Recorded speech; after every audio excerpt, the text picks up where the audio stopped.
The Damon Stoudamire era is over at Georgia Tech. After going 42-55 in his tenure with the Yellow Jackets, the staff, the administration have decided to move on. Now, I didn't know if they would do this because obviously the buyout, 2.6, which to some that's not a lot of money. But I thought, hey, maybe they say, look, we want to give this one more shot, one more round. But at the same time, the new athletic director, Ryan Alpert, didn't hire Damon Stoudamire. It was Jay Batt.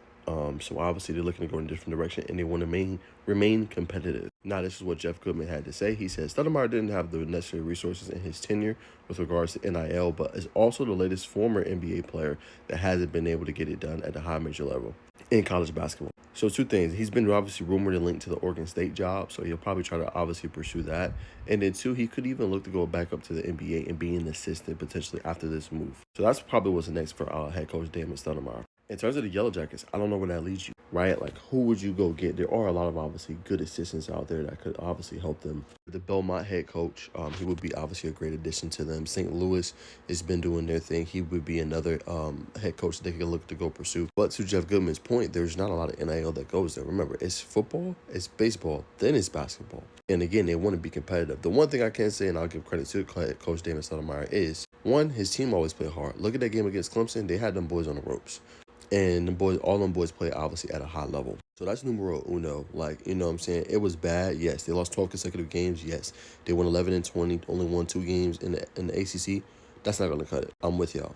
But he also had his team play hard. And two, he also recruited very well. He was getting guys like Mustafa Diop and Akai Fleming, Jalen Wingfield, Mohamed Silla, who's probably going to hit the portal now. He got several guys. Again, the roster was flawed, just to be honest with you guys. Those are the things he did well. The problem was the development at the next level. These guys, these highly recruited guys, them taking the next step forward.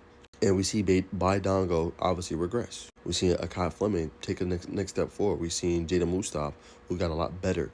But it just didn't lead to enough winning. So that is exactly why Georgia Tech decided to move on. And like I said, for Coach Stoudamire, he'll land back on his feet, man. He's a well-known name, obviously, in NBA circles, college basketball circles. He'll find his feet pretty fast. And he's a hell of a recruiter. Now the thing is, what happens to guys like Jalen Wingfield, who is already signed? Does he ask to be, let go with his letter of intent? What about Caden Bailey? What about Mustafa Diop? Like, does that change anything? Because they got 3 guys that signed, remember, in this 2026 class. So what happens to them, I think, is one of the bigger questions as well. So obviously we're going to see. But yes, it was not a successful tenure. Last year they showed a lot of obviously promise, made NIT. I know they didn't make the tournament, but they had at least went 500. This year, just the wheels fell completely off, man, and the team was never the same. But a lot of people didn't play. Like Peyton Marshall, he'll probably hit the portal. He didn't really play a lot after injury. Neither did Mohamed Silla, right? So he was going with a lineup of a Cole Kurak, who was a true freshman, backing up Baidongo, who had to go back to the 5. Cam Kraft, obviously had one of his worst seasons of his career. Defensive liability as well. So it just was a flawed roster, man, and you can only do so much with that, to be humbly honest with you. So yeah, man, in terms of what's next for Georgia Tech, we'll see who they bring in, man.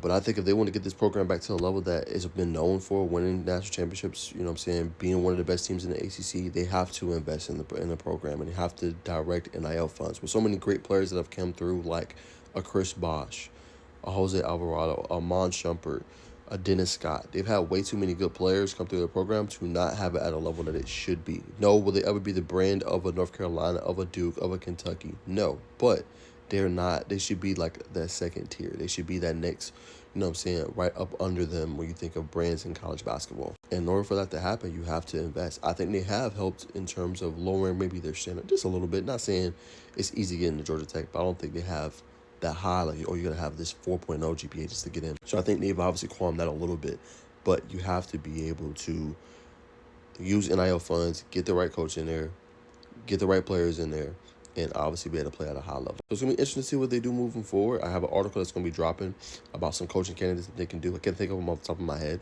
but it'll be real interesting to see who they hire. But officially, the Damon Stoudamire's era is over at Georgia Tech.